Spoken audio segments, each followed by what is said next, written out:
Okay, let's be honest. Nobody in this world likes to wait for something that they really, really want, whether it be money, a car, a video game, or a movie coming out soon.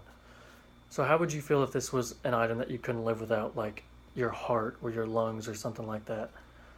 This is how people that are waiting for an organ transplant feel when they're on the waiting list.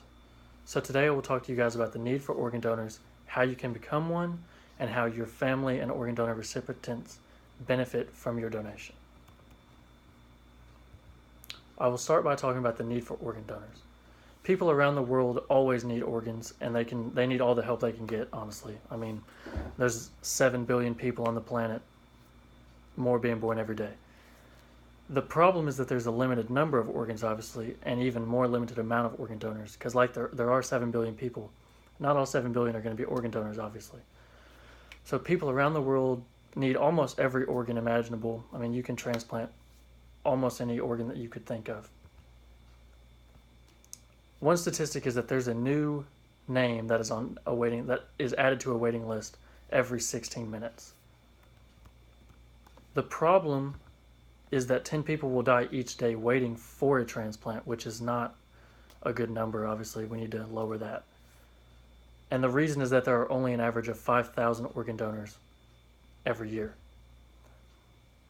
Now, when you become an organ donor, you can choose which organs to donate, or you can donate any organs that people may need. You can specify, or you could just say anything that someone needs.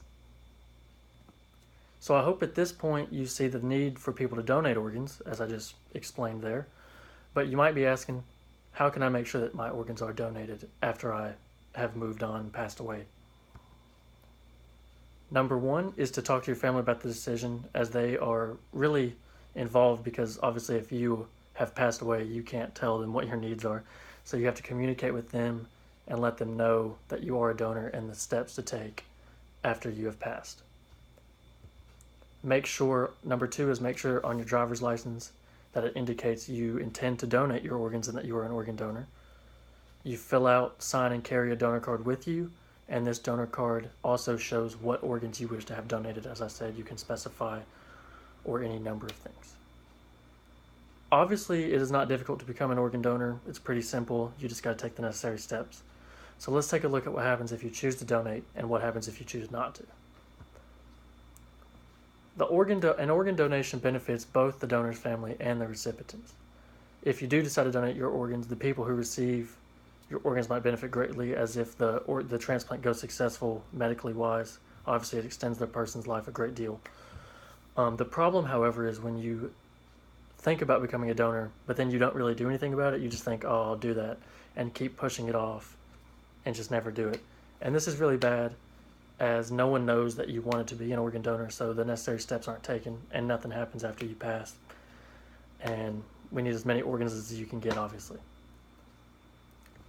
So as you can see, donating your organs is an important decision that one must make, and also probably the greatest gift you could give to someone, as it could extend their life instead of having them pass away. So I've told you about the need for organ donors, how you can become an organ donor after you die, and how your family and the recipient themselves benefit from your donation.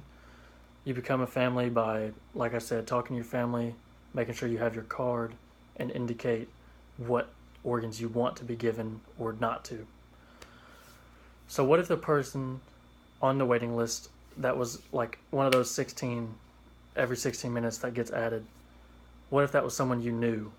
Or think about how good that would be if like your friend's brother or their parent survived because of your decision to become an organ donor. So I'm going to leave you with a simple message from Michael Jordan, who's the GOAT of basketball, obviously, who said, please make the decision to become an organ and tissue donor.